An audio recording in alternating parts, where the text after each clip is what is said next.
Hello guys, welcome to my channel. दोस्तों, आज हम लोग पॉलिटिकल साइंस का इम्पोर्टेंट क्वेश्चन नारीवाद पर प्रकाश डालेंगे। दोस्तों, इस पर डिस्कशन करेंगे। दोस्तों अगर आप चैनल पर नया है तो प्लीज़ चैनल को सब्सक्राइब करें, वीडियो को लाइक करें, ज़्यादा शेयर करें। तो गाइस, पहले हम लोग जानेंगे नारीवाद क्या है, ठीक है। इसके बाद कुछ पॉइंट्स को भी जानेंगे। तो पहले हम लोग जानते हैं नारीवाद, ठीक है। तो नारीवाद, इसे इंग्लिश में फेमिनिज्म कहते हैं। नारीवाद गाइस महिलाओं, स्त्रियों और लड़कियों के लिए किया गया था, इनके अधिकार के लिए किया गया था, ठीक है। इनके राइट्स, अधिकार, इन्हें वोट का अधिकार, इन्हें समानता का अधिकार, पुरुषों के बराबर का अधिकार के लिए नारीवाद यानी फेमिनिज्म किया गया था, ठीक है। फेमिनिज्म, नारीवाद आंदोलन, तो समझते हैं इसे, ठीक है। नारीवाद फेमिनिज्म एक सामाजिक यानी समाज से रिलेटेड, राजनीतिक, पॉलिटिकल से रिलेटेड और दार्शनिक आंदोलन है जो महिलाओं और पुरुषों के बीच बराबरी स्थापित करने की कोशिश करता है, ठीक है। पहले महिला और पुरुषों को बराबर का अधिकार नहीं था, तो इस पे स्थापित करने की कोशिश करता है फेमिनिज्म, ठीक है, यानी नारीवाद।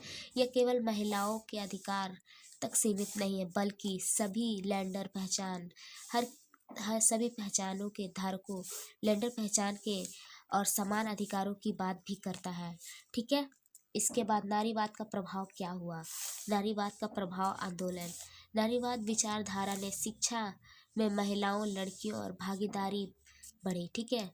इसे करने से, इस आंदोलन को करने से महिलाओं और लड़कियों की शिक्षा में भागीदारी बढ़ी, ठीक है। कामकाजी महिलाओं को की संख्या बढ़ी, जैसे कि जो महिला काम करती थी बाहर जाके, उसकी भी संख्या बढ़ी, उसकी में भी वृद्धि हुई, और कई देशों में महिलाओं को वोट देने का भी अधिकार दिलाया गया, ठीक है। पहले क्या होता था कि महिलाओं को वोट देने का अधिकार नहीं था, फिर इसे करने के बाद, इस आंदोलन को करने के बाद, चलाने के बाद महिलाओं को वोट देने का अधिकार मिला, ठीक है, कई देशों में। साथ ही इसने पुरुषों को भावनात्मक रूप से पारिवारिक जिम्मेदारी लेने के लिए प्रेरित किया। पहले पुरुष क्या किया करते थे, पहले घर और परिवार की जिम्मेदारी नहीं लेते थे, लड़कियों को, महिलाओं को वो कुछ जस्ट लाइक अ ऑब्जेक्ट समझते थे कि यूज़ किया, काम करवाया, बस इतना ही, ठीक है। फिर इसे नारीवाद आंदोलन चलाया गया। इसके बाद भारत में नारीवाद का प्रभाव क्या पड़ा। भारत में नारीवाद आंदोलन का इतिहास स्वतंत्रता संग्राम से जुड़ा गया है, ठीक है। 1970 80 के दशक में महिला आंदोलन ने जमीनी स्तर पर कई बदलाव लाए, ठीक है। जैसे कि शिशु हत्या कैसे होता था, जैसे कि अगर कोई बच्चा गर्भ में, अगर कोई लड़की है तो उसे हत्या हो जाता था। इस पर प्रतिबंध लगाया। घरेलू हिंसा, महिलाओं के प्रति मारपीट और डॉरी के लिए उसे अत्याचार करना, ठीक है, ये सब अधिनियम चलाया गया। और समान वेतन अधिनियम, आज भी शहरी और ग्रामीण क्षेत्रों में असमानता है, जैसे कि समान वेतन अधिनियम मतलब कि ये कि जैसे कि कोई भी काम, कोई महिला बाहर में वर्क कर रही है तो पुरुष के बराबर ही वो कार्य कर रही है, जितना पुरुष कर रहा है उतना भी वो महिला भी कर रही है, ठीक है। लेकिन उनका वेतन समान नहीं था, उनका वेतन कम था पुरुष के कंपैरिजन, ठीक है। बाल विवाह और सेक्स सिलेक्टिविटी गर्भपात होना, मतलब इसका मतलब होता है गाइस कि जैसे कि गर्भ में अगर कोई बच्चा, शिशु लड़की है तो उसे गर्भपात कर दिया जाता था, उस बच्चे को गर्भ में ही मार दिया जाता था, उसे ही सेक्स सिलेक्टिविटी गर्भपात कहते हैं। जैसे मुद्दों पर सक्रिय चर्चा हुआ, ठीक है, इस पर हिस्सा लिया गया, इस पर कठोर रोकथाम किया गया, ठीक है।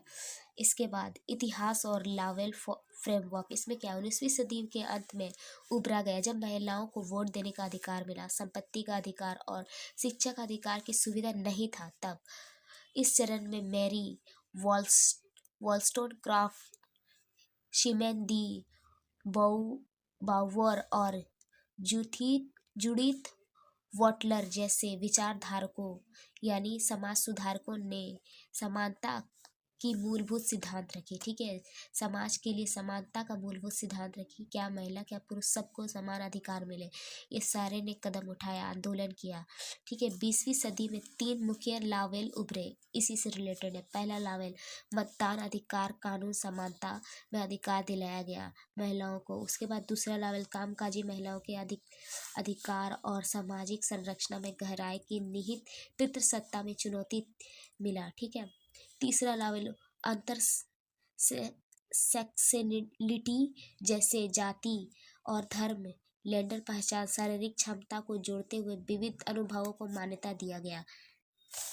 मुख्य सिद्धांत क्या है? समान अधिकार दिया गया। ठीक है। शिक्षा, रोजगार, राजनीति और क्षेत्रों में समान अवसर सुनिश्चित कराया गया। ठीक है। समान अधिकार मिला पुरुषों और महिलाओं को। ठीक है। फेमिनिज्म के बाद सशक्तिकरण यानी वुमेन एम्पावरमेंट, महिलाओं को आर्थिक यानी फाइनेंशियली और समाज में भी उन्हें अधिकार मिला। समाज में भी एक उच्च दर्जा और राजनीतिक रूप से सशक्त बनाना। ठीक है। ताकि वे अपने जीवन में निर्णय स्वयं ले सके, ऐसा एम्पावरमेंट खड़ा किया गया। ठीक है।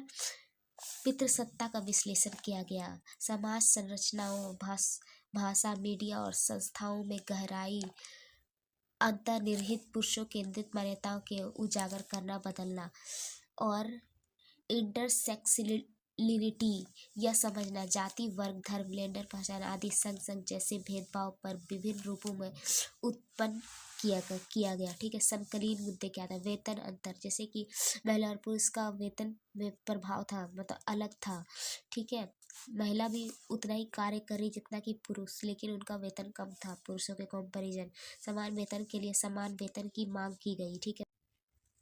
प्रजनन अधिकार, गर्भपात, अगर गर्भ में लड़की है तो उसे मार दिया गया। गर्भ में ही गर्भधारण, पहले क्या होता था कि महिलाओं को उतना अधिकार नहीं था, वो अपने अपने हिसाब से गर्भ नहीं कर सकती थी, मतलब उन्हें फोर्स किया गया था कि ज़्यादा बच्चे पैदा करना, लेकिन अब वो गर्भधारण अपने तरीके से कर सकती है। ठीक है। वो चाहती है कि हाँ उसे 2 बच्चे करने तो 2 ही, एक चाहे एक ही। अब कोई जोर जबरदस्ती नहीं है। इस पर कंट्रोल किया गया। मातृत्व स्वास्थ्य सेवाएं तक पहुँच हुई। ठीक है। उनके स्वास्थ्य को देखकर। उसके बाद हिंसा के खिलाफ सुरक्षा, घरेलू हिंसा, घरेलू हिंसा यानी महिलाओं को बहुत सारे उत्पीड़न का सामना करना पड़ता था। डॉरी को लेकर यौन उत्पीड़न होता था, उन्हें मारा पीटा जाता था। महिलाओं विरोधी अपराधों को खिलाफ कड़े कानून बनाना। ठीक है। फेमिनिज्म के बाद कुछ बदलाव हुआ, लेकिन अभी भी कहीं कहीं है, उसे बदला जाना चाहिए। बदलाव हो रहे हैं। तो गाइस, वीडियो अगर आपको अच्छा लगा तो प्लीज़ चैनल को सब्सक्राइब कीजिएगा। वीडियो